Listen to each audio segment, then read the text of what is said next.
here on C Major Before the Show. I'm your host, C Major Porter, and we're going to stay cool with some cool music today.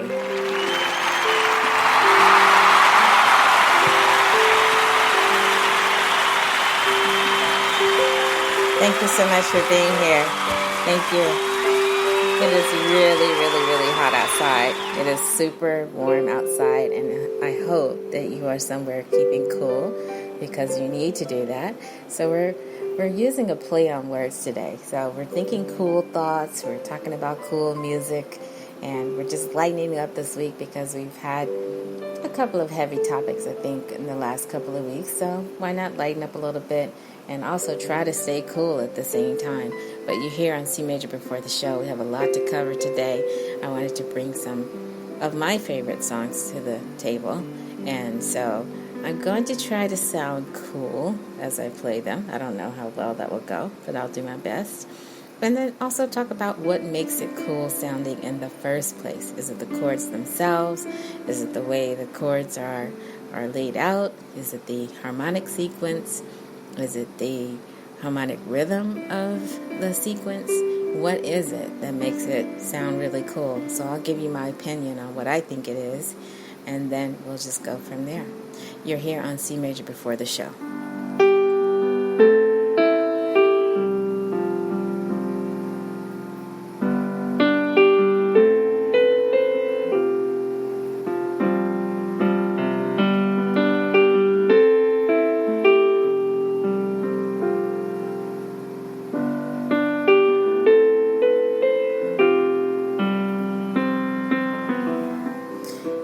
Here on C Major Before the Show. If you hear any of the machines in the background blowing air and fans and so forth, it's because we're really trying to keep cool on this hot summer weekend in July here in the greater New York City area.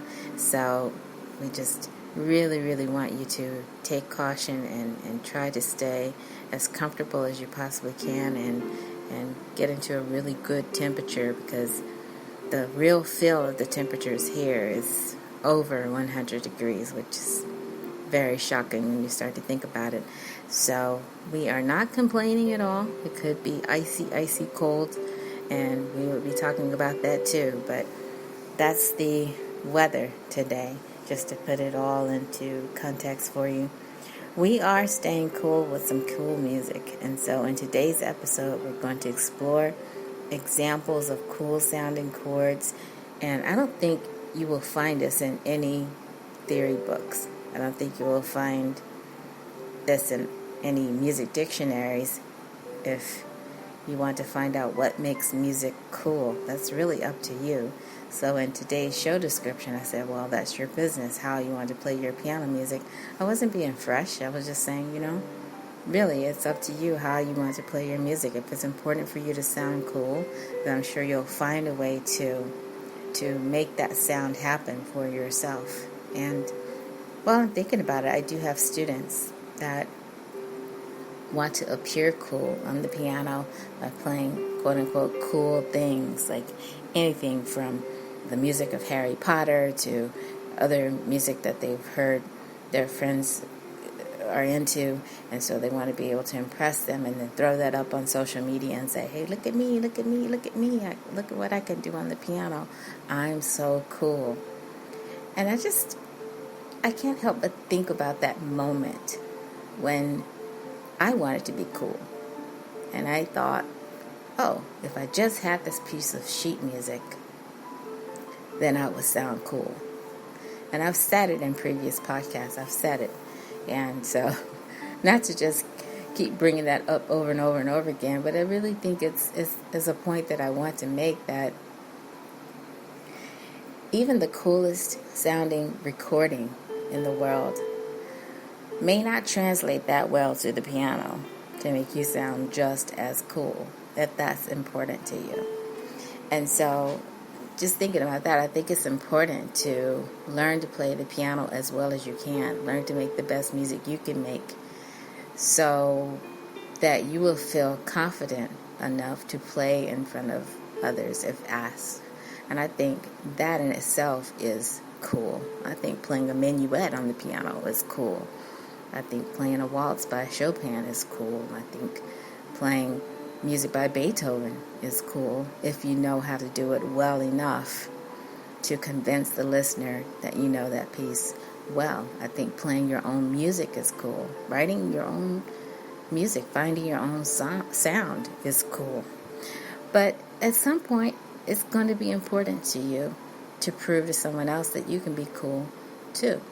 So I've said that I've auditioned for bands in the past and was being considered for being a keyboard player here and there. And so being put on the spot saying, oh, can you be this? Fill in the blank. Can you be that? Something totally outside of my comfort level. And I tried. I did my best. And sometimes it came out well. And other times it didn't come out as well as I thought it would. And so what's great about the internet today is that if you want to learn how to play the piano in a certain way, you can look up anything you wish and find examples of that.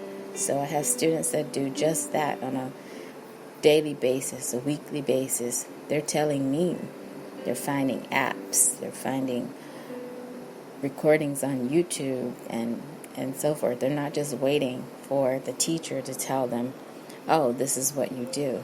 So more power to you as you direct your own learning. And so we've talked in the past couple of weeks about chords and giving you examples of different types of chords and how they're used in music. And we really didn't go in depth because I think that there's only so much that we're going to go in depth on a podcast for right now. And I really do want to keep it light as I can. But for instance, if you're interested in how a diminished seventh chord was played, you heard that sound and you thought it would be really cool to include that in my music making. How do I make that sound? And I think the question then becomes, how do you want to use that sound once you learn how to make that sound? I never forget, I had a friend that was very, very successful at playing a lot of gospel music, like one of the top gospel players in this particular community. And so I never forget when he said, I happened to be listening to the music of Chopin and I discovered a really cool chord. And now I'm going to put that into the music that I use for service. And I thought, wow, he really is using his ideas for music making and turning it into a business for himself and saying, this is the sound I want to capture. I'm going to use this chord today in the way that I wish to use this chord. And he was self-taught, not waiting for any teacher to say, oh, this is what you do.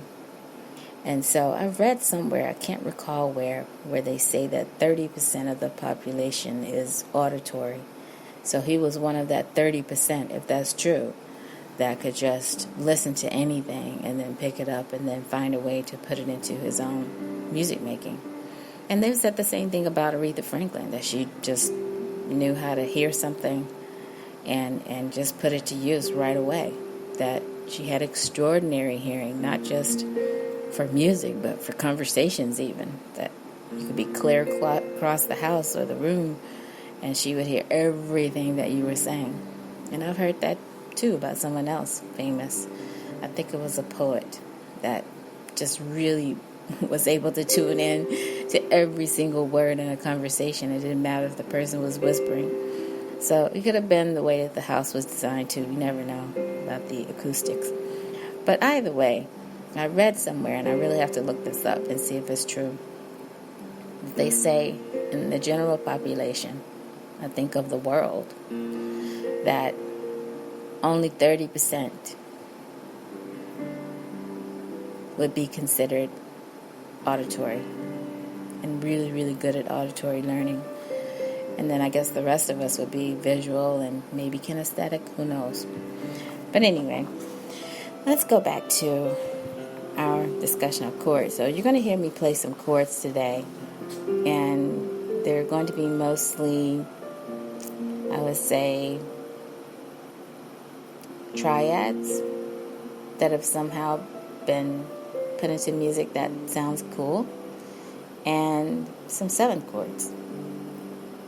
And I'm probably going to focus on major 7th chords and some split bass chords, but I'll tell you what those are. If you take those in isolation and you just play them, you can say to yourself, oh, it doesn't sound very cool at all. But within the context of the music, it's going to sound really, really cool. You'll see. Okay, so I'm thinking I want to say a little bit more about some of the chords that I'll cover before I actually start to get on the piano and play something. Let's see.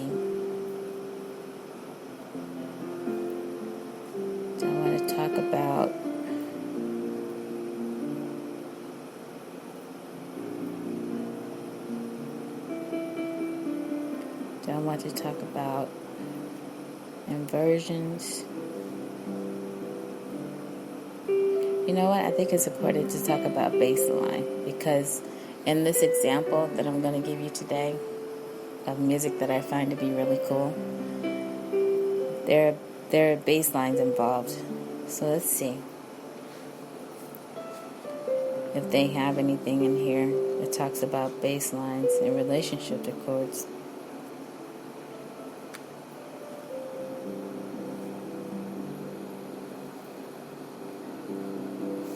Okay, so let me just read this. From time to time I like to read. And so it's talking about the bass line. So just keep that in the back of your mind. So it just says when a melody or a melodic passage is the main point of interest in a musical passage, it is usually at the top of the music. And then it goes on saying the bass still has a special significance, even when it does not carry the main melodic interest. And then, let's see if it says something about harmony. Most of the time, of course, the bass does move, though often changing its notes less frequently than the melody does. Since it has a special importance in the harmony, the bass has a tendency to move in particular ways, and I think you're going to hear that. Okay, so we'll stop there, but keep that in mind, and then I'm going to hold this page open in case I want to come back and say a little bit more about the bass line. Now, what I hope is when I play the bass line along with the chords, that it sounds cool enough for you, or if you go, you know what, C major is not cool. We'll see what happens today. But before I get to all of that, let me go to my notes, because I wanted to give some summer shout outs. Believe it or not, I'm going to do some summer shout outs today. We suspended our shout outs for the summer because we really wanted to focus on just the chords and the topics that we had about chords and chords for all. And so the reason, again, we called it Chords for All is because we're really trying to include everyone. We're trying to include parents. We're trying to include students. We're trying to include family members that might be into chords. Because if you find playing classical music challenging, or if you find playing the piano challenging, I would just really challenge you to learn about chords. You're going to be really surprised at how much music you can make with just chords. And so, now that I have my mind on it, next week, just to give you a heads up, we are going to take a look at some Christmas songs. I think this is a good time of year to take a look at some Christmas songs. And so what you're going to see something very familiar. You're going to hear something very familiar.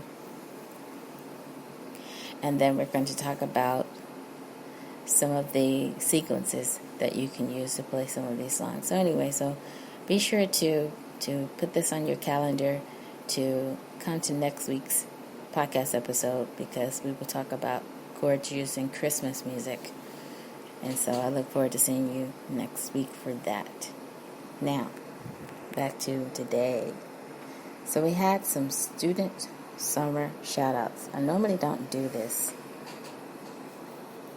but I'm going to say a few of the first names of these students. So if you happen to be listening, thank you for tuning in, first of all. I really appreciate that you find this podcast helpful for your music making.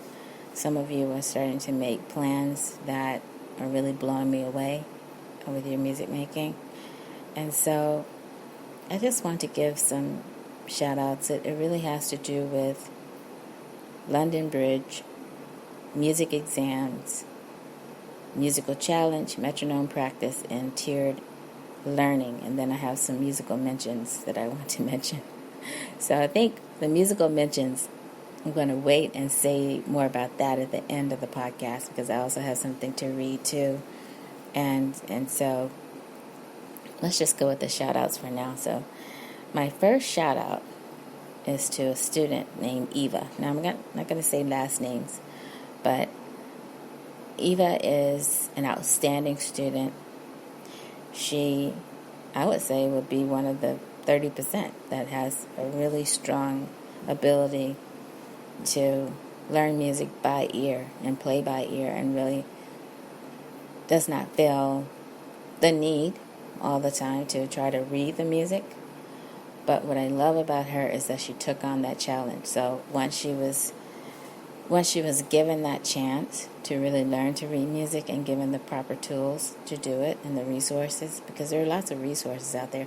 Let's say if you're that student that you play everything by ear, it doesn't matter if you heard it on Disney radio, if you've heard it on Spotify, if you heard it somewhere else, maybe on television if you still watch TV, I don't know.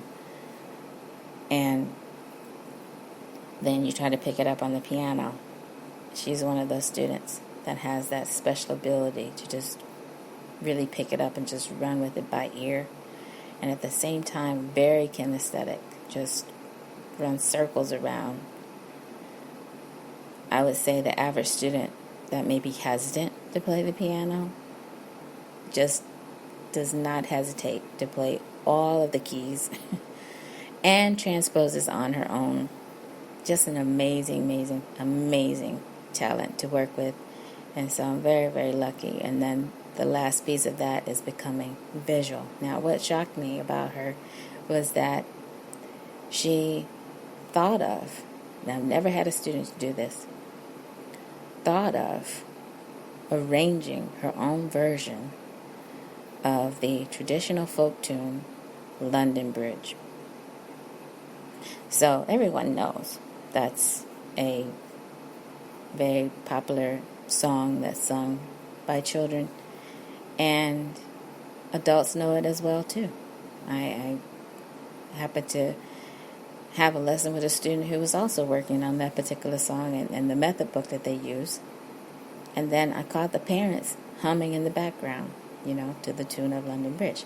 Again, what makes Eva stand out is that for the first time, and I've never had a student to do this,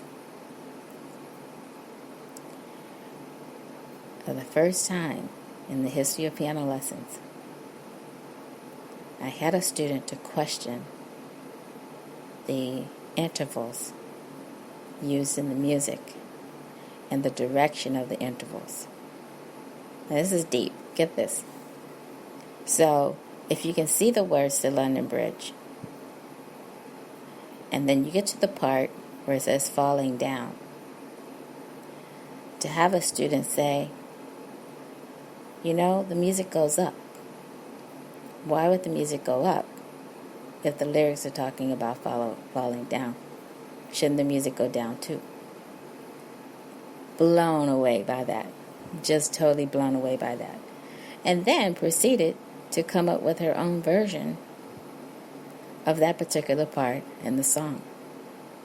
So shout out to this student. If there's ever a reason to apply creativity and problem solving, if you can't apply it in this way, I would say this applies to this particular student. So big shout out, big student summer shout out to Eva.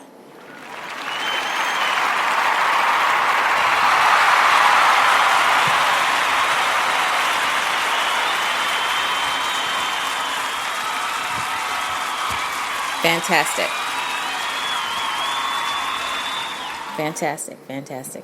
My next student summer shout out is to a student named Jess. Now, the reason I'm saying Jess's first name and her first name only is because you know her, because she's been interviewed on this podcast a couple of times already and is willing to come back for a third time because she is challenging herself to continue with piano. So now that she's found success with piano, she wants to go further, wants to go as far as she possibly can, and is now thinking about going to a more formal program where there are assessments involved. That's all I'm going to say about that. But look forward to that because we would definitely bring her back and see how her preparation is going.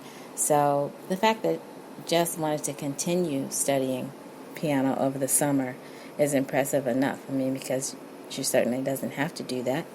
Piano's not her main instrument. She could go on and use her time doing something else. But I'm impressed that she wants to continue to become better at piano.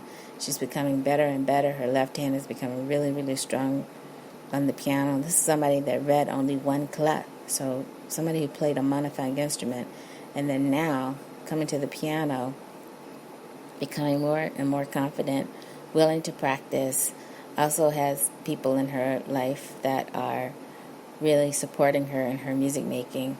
And so, big shout out to Jess.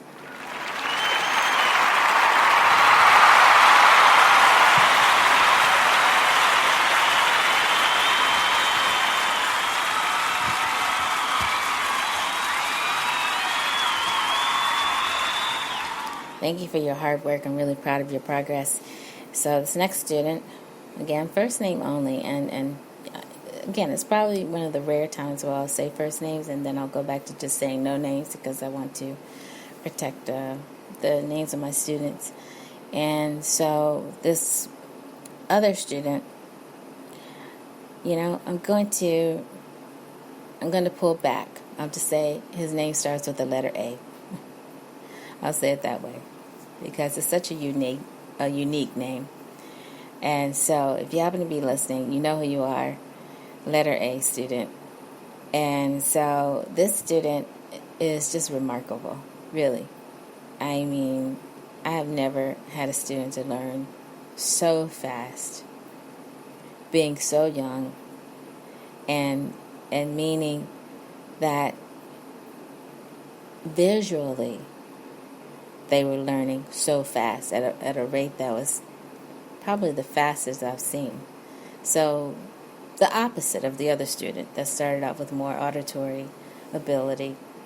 This student was just really on fire, to use that term, when it came to visual learning.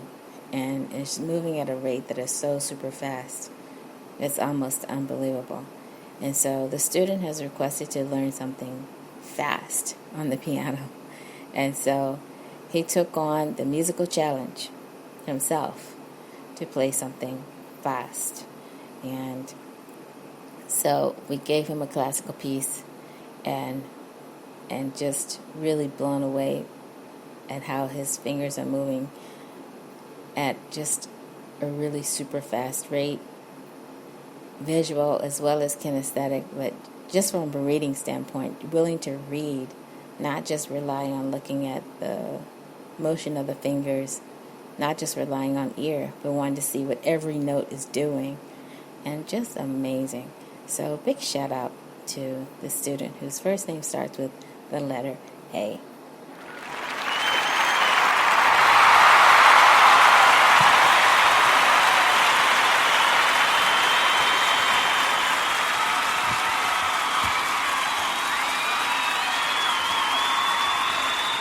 Just fantastic. Now, my next student's name is Tiffany, and she is also very remarkable. I've never had a student that voluntarily did so much work in her lessons.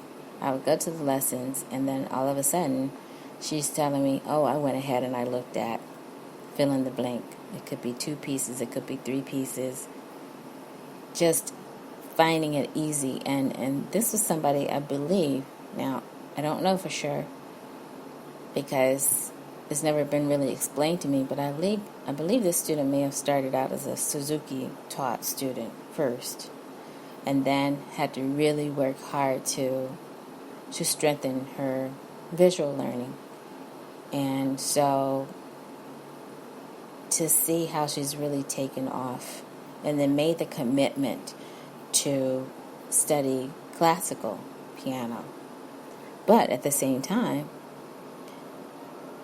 also reserving some of her favorite tunes that she likes from the movie Frozen, Let It Go, and other tunes. Wanted to really play the Mozart version of Twinkle Twinkle Little Star, which has a French title, I believe. And so shout out to her, because she's really showing me that she's taking her music making seriously, willing to work with the metronome and to practice to make her own timing better, and being comfortable with working with those time values that she has problems with, and just really progressing really, really well. So a big student summer shout out to Tiffany.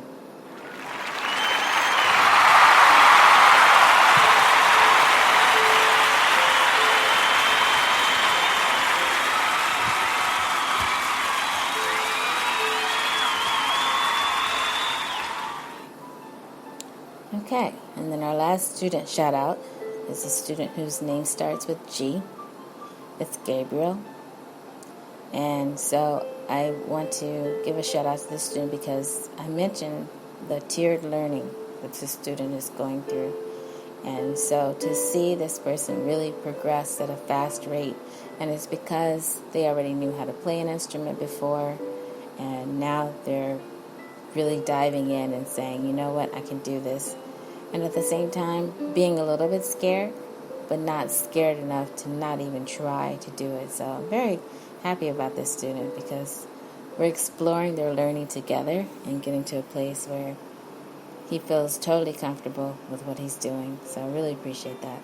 So just to recap, I have students whose first name starts with E, J, A, T, and G. So we'll say it that way and try to keep it as anonymous as possible. And so I want to give a shout out to that student, because I'm really proud of how fast he's been able to learn in the way that he cared to learn, and that was through tiered learning. And I think we have another tier to go through, and then he will have accomplished his goal, and then we'll go on to other things. So shout out to that student. Shout out to Gabriel.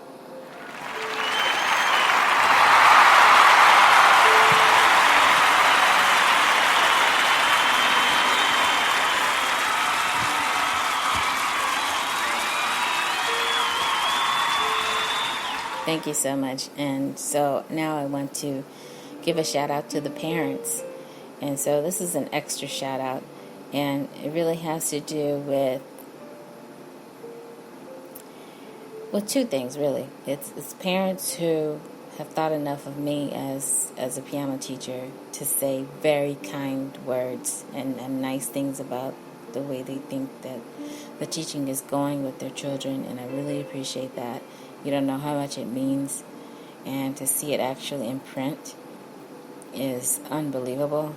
And so thank you so much for your encouragement, because sometimes it gets a little rough, you know, as a piano teacher. You're not sure if you're really having an impact the way that you think that you are. And it's not about me anyway. It's about the talent that's out there, and I feel lucky enough to be able to work with the talent, and it really is a blessing to see how many talented young people are out there, even with the adults who didn't feel strong enough to keep going in music and went on to other careers, to be able to work with them too and bring out some of their best music making abilities.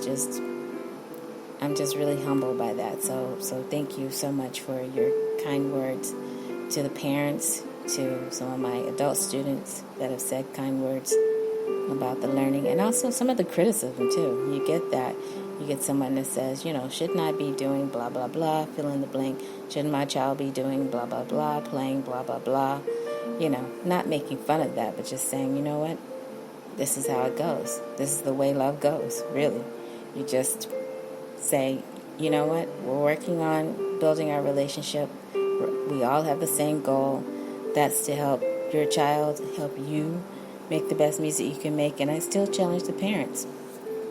Look into learning to play something on the piano for yourself. And I'm willing to work with you. And so, shout out to the parents.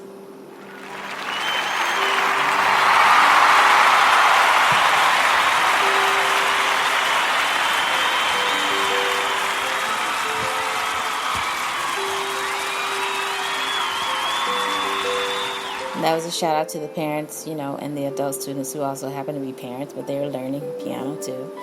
And so one more shout out I want to give for the summer. Any students who have upgraded their sound. This is big. I've said a little bit about students that were upgrading their sound a little bit earlier this year. And let me just tell you, it has made a world of difference. And so since then, I've had at least 2 more students that upgraded their sound by saying, you know what, I'm going to take this seriously. I'm going to move away from the toy piano, and I'm going to step to a real piano, even if it's digital, but top of the line, and really take this seriously. And I just can't tell you how much they've been able to turn around their learning just by having 88 keys, for Pete's sake. I mean, going from 61, in some cases 49 keys, to 61 keys, and then finally being able to make that jump, that leap of faith to 88 keys has been really, really remarkable for some of my students. And so I really applaud you on that. So shout out to those students who upgraded their sound.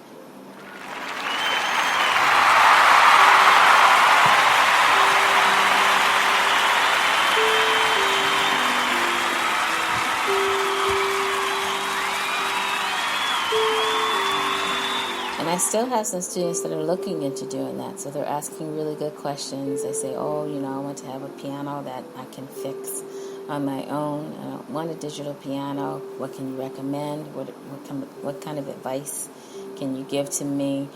Students that wanted to play on a real piano, and they were able to talk their parents into getting them something, even something that costs $300, but is real. Buying the neighbor's piano that's sitting there because they have grown adult children that have gone on to other lives, and the piano is just sitting there. So I've had students like that, families like that are able to get a real piano in the home, and now they just have to figure out a way to get it tuned. So shout out to them, and shout out to I thought I was finished with students, but I had one more student shout out that I wanted to give, and this is for a student who told me today, I'm not going to say her name, but she told me today that she really liked playing that song, Morning, and it was from the Peer Gynt Suite, and then she discovered on her own that it was pentatonic and was able to transpose it to black keys, and she just happened to be out at the mall, she said, and found a toy piano, probably in one of the kids stores, and started playing it on the piano, and found that she could play it on the black keys too. So I'm really, really happy for her. I mean, she's an older young student, if that makes sense. So definitely not under age 10, but not yet age 18, but has terrific support from her family to keep going ahead with her music making. So I'm really, really excited for her, and the fact that she said this on her own and told me that if she were put on the spot to play something that she felt comfortable with, that would be the song that she would play. And I have a couple of students working on that tune. And so I like it. I like the song because you hear it a lot in cartoons. And one particular cartoon is coming to mind, but it's the song Morning, which you see in a lot of method books from the Peer Gynt Suite. So shout out to that student. shout out to the students upgrading their sound. And so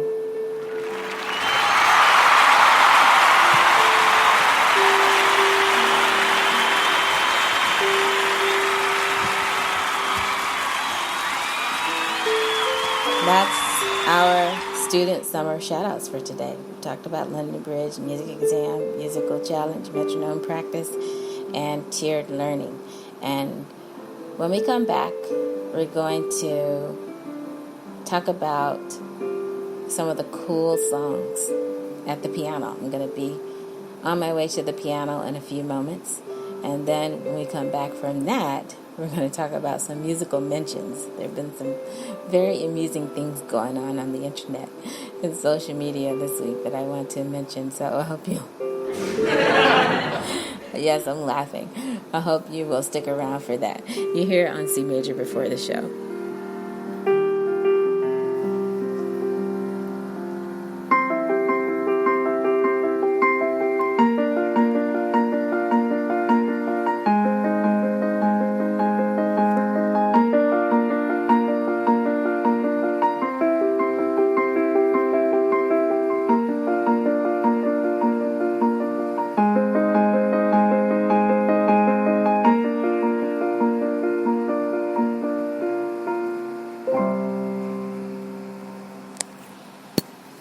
Here with C Major Before the Show. I'm your host, C Major Porter. I'm going to be stepping away from this area now and taking you to a place where I can actually play something cool on the piano, or what I consider to be cool, and then we're going to come back and then we'll end today's show with some musical mentions. So you're going to hear some movements, so just stay with me, bear with me. And again, it's a very beautiful Saturday afternoon. And by the way, now that I'm thinking about it, next Saturday may be a little bit different because I have an invitation to go to a musical event, a live one. And so I may find myself at that event and not here podcasting. But we'll see. I may be able to put on a pre-recorded episode for you. Or, you know what? It may be a good time to play. Let's see. Just trying to get some air going here. It may be a good time to play something like a throwback. I'm thinking I might just do that. No, I've already said I'm going to do Christmas. So let me just go with that plan. Okay, and I must tell you, here in this other location, it's hot. It's very warm.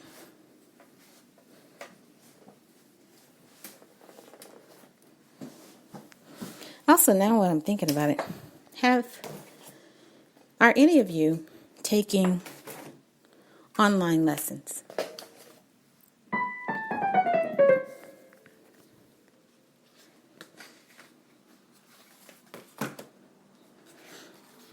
And if you are, how are you doing that? And why? Why are you doing that? Very curious to know that. Okay, so some of the cool songs. Now, if you went over to C Major's classroom, you may have heard me talk about, or you may have heard me write in the blog that I was going to take a look at the music of Luther Vandross, and then Prince, and then maybe Queen and Sade. But I decided to just go ahead and just do Luther Vandross. Now, I know people say his name differently. I've heard Luther Vandross, I've heard Luther Vandross, and we all know who we're talking about. Just say Luther.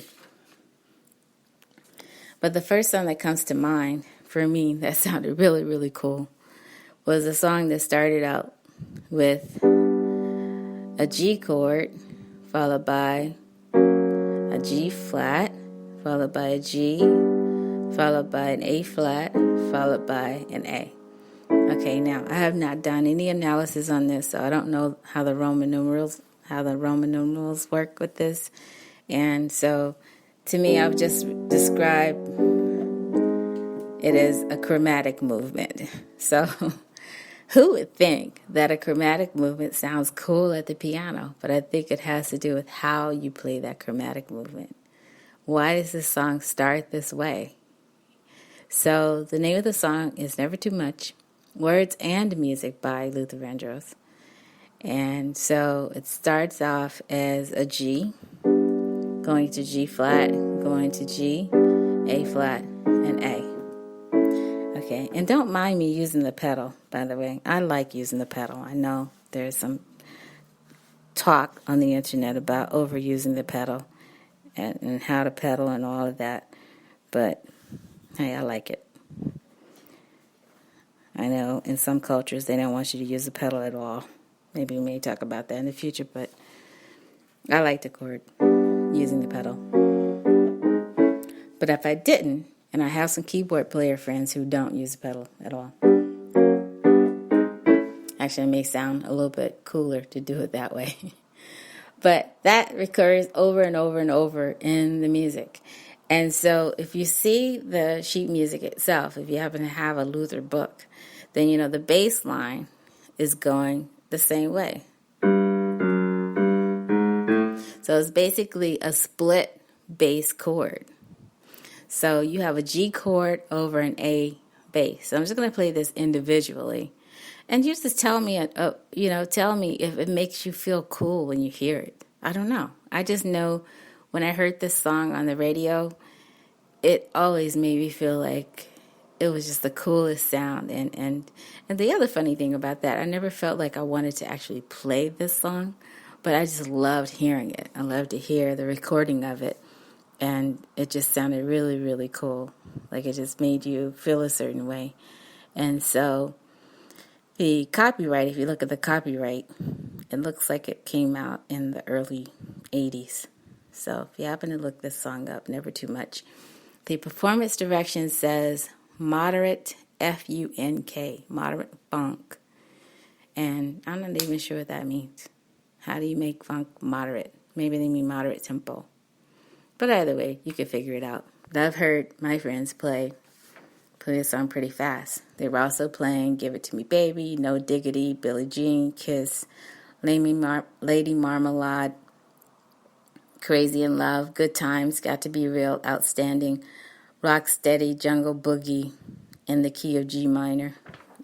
And so if we start to think about the people that wrote all of those songs, it's just amazing how they were able to really bring cool to the table and make everything sound funky, so to speak. And so I mentioned Queen because, everybody is watching that new movie. If you have access to HBO especially, you've been seeing Bohemian Rhapsody. I didn't really even relate Queen to some of those songs that you saw in the film. And so when you start to think about just the range of their music making, it was just amazing. But that's one of the cool songs that I like too. But I never tried to play it on the piano. I mean, if you listen to the bass line, some people on the internet are saying that has to be the coolest bass line ever written. I would challenge that. I'll say, you know what, listen to maybe one or two other songs that are coming to mind. I'm not going to name those songs. And then see if you can still say that, because there's some pretty cool bass lines out there. Now, one of the baddest bass players of all time worked with Luther Vandross, and I believe wrote some of the music as well. But this whole book just has so much what I call cool music in it. And so just explore cool for yourself. Cool for you may mean jazz. So I'm looking at a book right beside this book that I have in front of me called Jazzed Up Christmas. And it's really a version of holiday, what they call holiday favorites. Favorite to who? I don't know. But today we're playing some of my favorites. Okay. So you're going to hear me do that quite a bit because I just think it sounds cool to do it. Doesn't that sound cool? I have no idea why that sounds cool, but it does to me. And so let's go over to the next page. So if I go to the next page, I'm looking at a G major 7 chord. And so the way it's voiced, of course, you don't play all 4 notes of the chord. You just play maybe 3. And then that's followed by an E minor 7 chord, and then you have a couple of split bass chords after that, a G over A and A over B, you know. And so rhythmically, there's a lot going on, I would say. But harmonically, the harmonic rhythm is pretty slow. So you're seeing a G major 7 chord. So if I just played it in root position, I guess I would play it as, okay, but that's how it is pictured in the score. So what we're going to be doing a little bit later over at the C Major radio show is to talk with you how these would appear on the staff. So if you see a G major 7 chord, would you play all 4 notes? Okay, would you go ahead and follow the score? So I had another musician friend who was talking about this also, just happened to be somebody that was really doing really well in gospel, meaning church hopping and playing for every service that he was called to play for. But just said to me, you know, I really wish I could read music. I feel like if I could just put my ear with, you know, what you're seeing visually, that my whole world would change. So I challenge you to do the same thing. Put what you can do visually with what you can develop to do with your ear. Because he knew, you know, that he had an extraordinary talent. And so I am still taking on that challenge today. Okay, so G major 7 chord, but look. So you get to play it for 4 counts, at least. And then it looks like they give you 2 more counts to stay on that chord. And then you go to an E minor 7 chord. Okay, so imagine that. You're playing E minor 7 chord.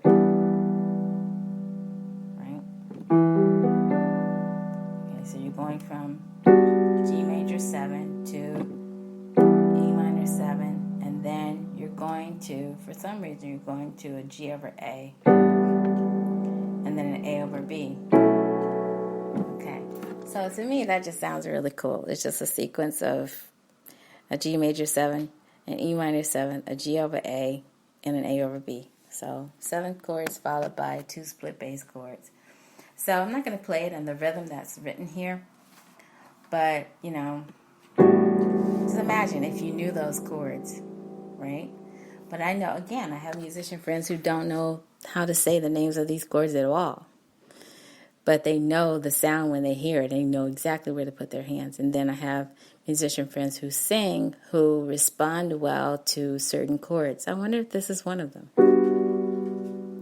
I'll never forget, I had this musician friend who heard music so well, like doesn't read music at all, but heard music so well that he knew immediately what he wanted to change in the music, harmonically speaking, the moment he heard the song. So my challenge to him was, why don't you hear what the song is doing originally first before you start changing? And I think he was really taken aback at that. He said, you know, no one's ever said that to me.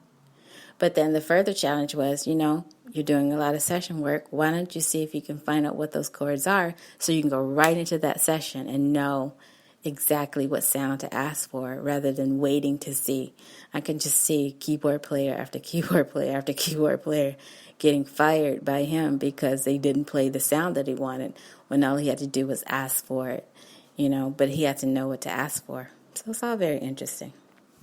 And then I think in the past I've talked about musicians who didn't know anything about time values, and so they had to go the long way around to figure out how a song was going to be moving, or they didn't understand harmonic structure, they didn't understand the structure of a song and things like that. So I just think it's to your benefit to try to learn as much as you can if you're open to it.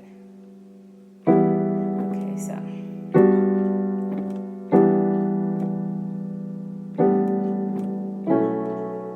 so if you heard this, would you think it's cool sounding? And I'm going to go ahead and answer the question for some of my students and say, no. There are some of my students who don't think it's cool sounding at all. And then ask yourself, if you happen to listen to this, that will be part of your homework challenge, I would say, this week. I'm going to put up the titles of some songs for you to listen to and to see if you agree that they sound cool. They sound cool to you. They may or may not. And to see if it's mostly keyboards playing these chords or if it's something else. I know that in this particular song, Never Too Much, that the strings somehow take over the E minor 7 chord, and then the G over A, the A over B, you hear a lot of strings coming in. And they seem to be aligned with certain words in the song that I think change the mood of the song. Okay, so that's one. Okay, now the second one I want to go over is Searching. Okay, so if you heard this bass line, I'm just going to play it on the piano. Hopefully I can play it so that it sounds more like a moderate R&B shuffle. Not sure if it will. But it's the case of where you're supposed to play, like the eighth notes, you're supposed to play them more shuffly, if you will. Okay, so here we go.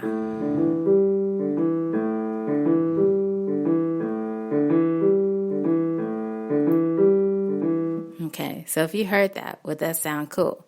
Or would you need to hear it more like on a bass sound? So I don't even know if I have a bass sound on this particular piano that I'm on. Let's see.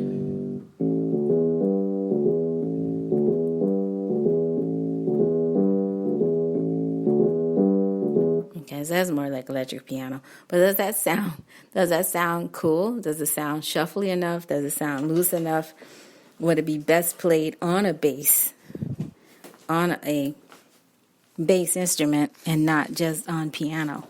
Because that's the other thing too. If you're in a band, you definitely don't want to clash with the bass player. So, okay, now here's the other shocking thing about this. So again, it's another Luther song, but it's written by two other people that were probably in his circle or maybe part of the label that he was assigned to or the publishing group. And so we're going to go back to piano here. Okay, so what I'm seeing for the right hand to do is play chords while the bass is doing that. And it looks like the right hand is playing chord inversions. But get this, there are only 2 chords in the whole song. So sometimes I really wish I'd had the type of piano lessons that pointed that out.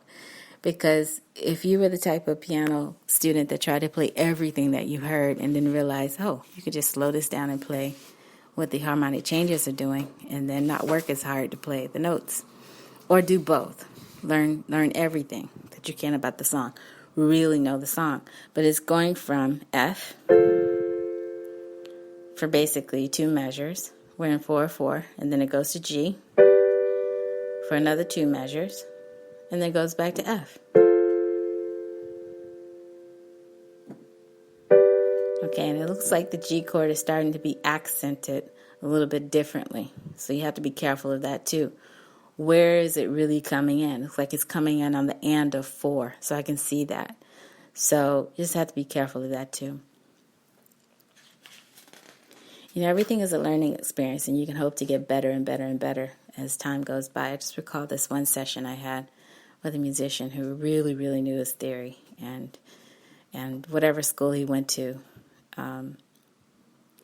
you know, it really taught him to be very sensitive to how other musicians were playing the music. And he got so super mad with me because I was playing the wrong inversion of the chord. I was playing the chord changes, but I just wasn't playing the correct inversion of it. And he got super upset.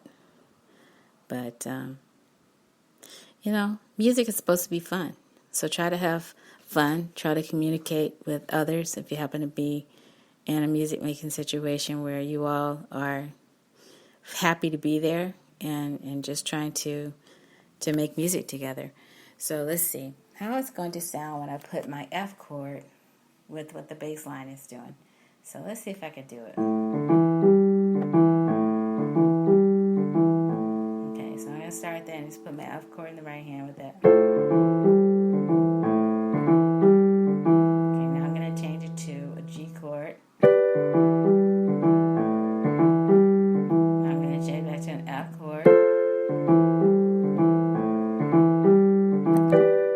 This is where it starts to, the G chord has to come in on the and of 4, so you're going to hear that shift. Okay, now I'm going to play the way that it is written in it, and you can hear it in the score, and see it in the score rather, and then you can hear it on the recording as well. So I'm going to invert my F chord to second inversion and then G, first inversion G, okay? And then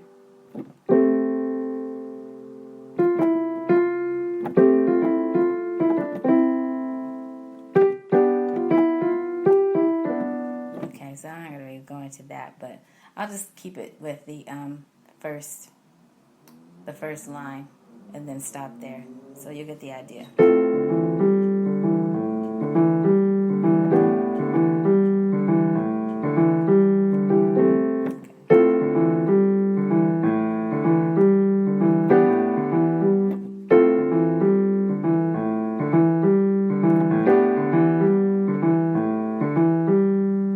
Okay, so maybe you already heard a little bit of that. So I had to really think about, okay, what is the bass line doing there?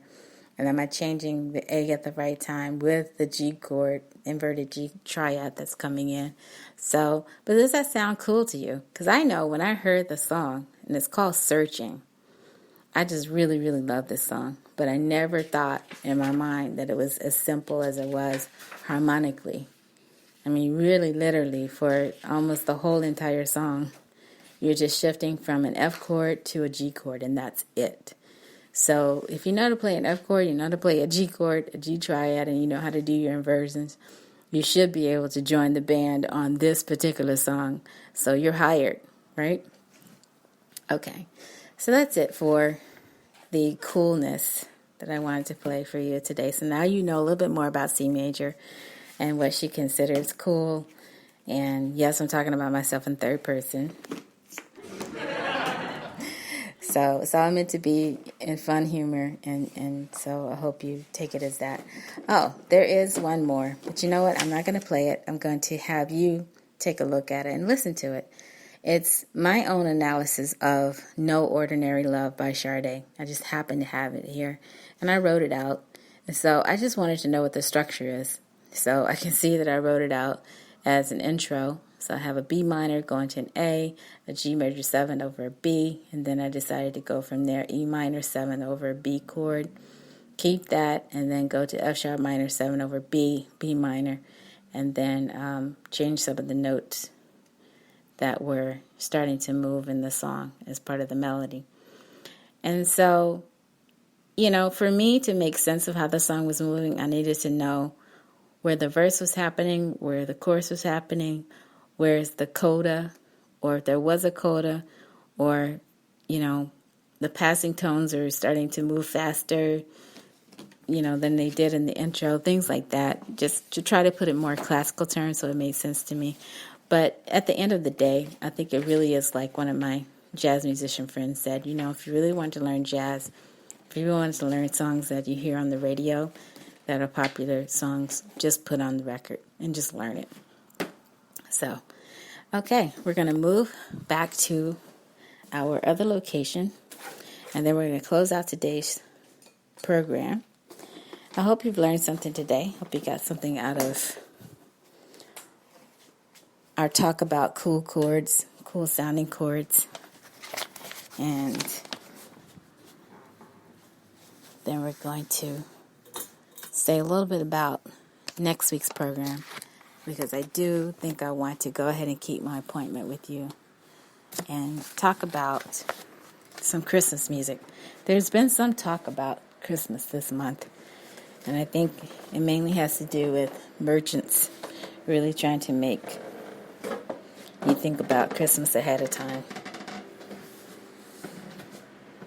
And so we can do the same thing musically. This is a really good time of year to start taking a look at that, because I have students that enjoy playing Christmas music all year round. They don't want to just wait for December or after Thanksgiving. They want to start talking about it now. And so, okay. So to give you a heads up, what I would do is list some of these songs that I think are cool They have a cool sound to them, in my opinion. That'll be part of your homework. And then I will give you a heads up for next week and say, you know what, look at this publication and see if some of these songs in this publication are interesting to you. As we begin to talk about chords that you will use, and I would say well-known holiday songs, Christmas songs, they really are Christmas songs. All the publications list them as such.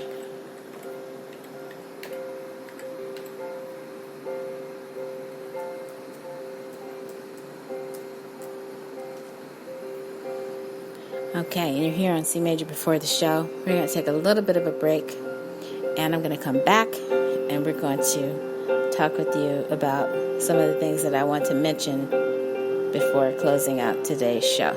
Okay, I'll be back in a moment.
And you are here on C Major Before the Show. I'm your host, C Major Porter. Thank you so much for tuning in on this Saturday, on this very warm Saturday afternoon, I might add. And so we've been talking about how to stay cool with some cool music. And so we're going to do some musical mentions this week. So it came across my desk this week that there's a new movie out. And there's a trailer to this movie. And the reason I'm mentioning this is because I have a student whose name is John, just the first name I'm going to say, but really, really super into musicals and things of that sort, and has been moving into other areas. So I'm really fascinated with him because the student has taught me a lot about musicals, Broadway musicals. And so they are doing a movie for cats, believe it or not. So I wanted to mention that on today's podcast. If you happen to see the trailer, let us know what you think about it. I've had a couple of students in the past that have played Memory and some of the other songs from the musical, and so I know that they are super into that particular musical, and so I just wanted to mention that. Now, another thing I want to mention, syllabus. We've been using that word kind of loosely on this podcast, but I'm so super excited because I had an opportunity to go through some further teacher training recently, because I'm always thinking of ways to become a better teacher, ways that I can help you with your music making, and to become a better explainer of certain topics. And so I'm aiming to become better too, so that I can be better for you, and to pull out information that I know that's almost second nature to me, and get you to know it in a way that makes sense for you, if that makes sense. But I did want to give a special shout out. I'm not going to give applause and cheers, but just a special shout out to the teacher professional development organizers. And you know who you are. And I really appreciate that opportunity. And I think I did say thank you. So that's always exciting.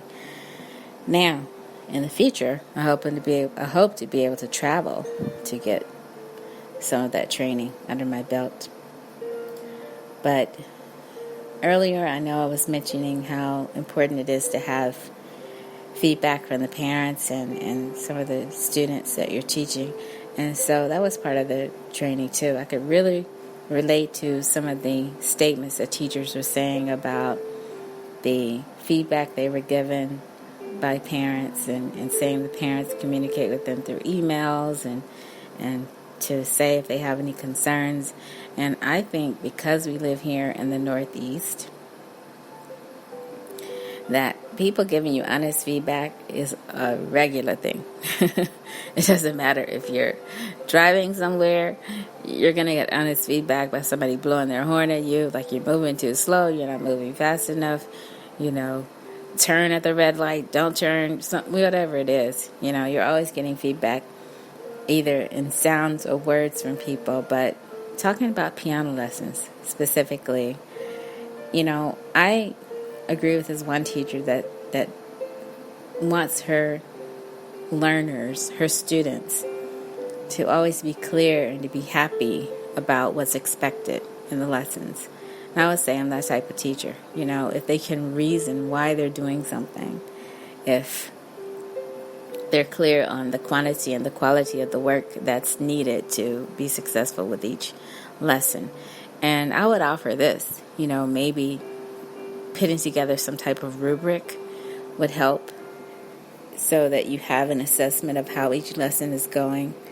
And for me, I've been lucky enough to give a lot of verbal assessment, but when it comes down to it, there's some writing that needs to take place too. So you also want to write it so that the students understand. It really is up to them. It's up to the students that have the will to do what you're asking, and if they have the ability, really. And so I've worked with students of all ages and abilities, and I think that's important too. The training did cover that. So if you don't have that type of training under your belt, I would say try to seek that out, because it will really change your life once you understand how many other teachers out there are going through the same things. That not every teacher is faced with the same issues, but you may be. So it's best to be prepared if you can. I enjoy private teaching. That's just what I feel called to do, and I feel blessed to be able to do it. And so a syllabus, I know, is something that's usually associated with a school or university or an institution. That's not really the case here. It's just all independent work, and with the backing of some really good supporters that have been set up to help private teachers like myself. And so I just really hope to do more of that. That's really what I hope to do. And I want to be able to ask in the right way and to keep the teaching going. But I am excited to see there are a lot of online teachers that are out there. So I just applaud you. I think it's great what you're doing. Keep it going. Be the best that you can be in terms of your teaching. Use every tool possible, every app. If you don't see an app, develop one. And don't take for granted what your students are saying to you. Take every word that they're saying to you and really try to capture what they're asking from you and to be as clear as you possibly can, because my wish is that at some point I will be able to meet some of you that are online doing this, and that we'll be able to come together and say, hey, you know what? How's it going for you? How's it going for you?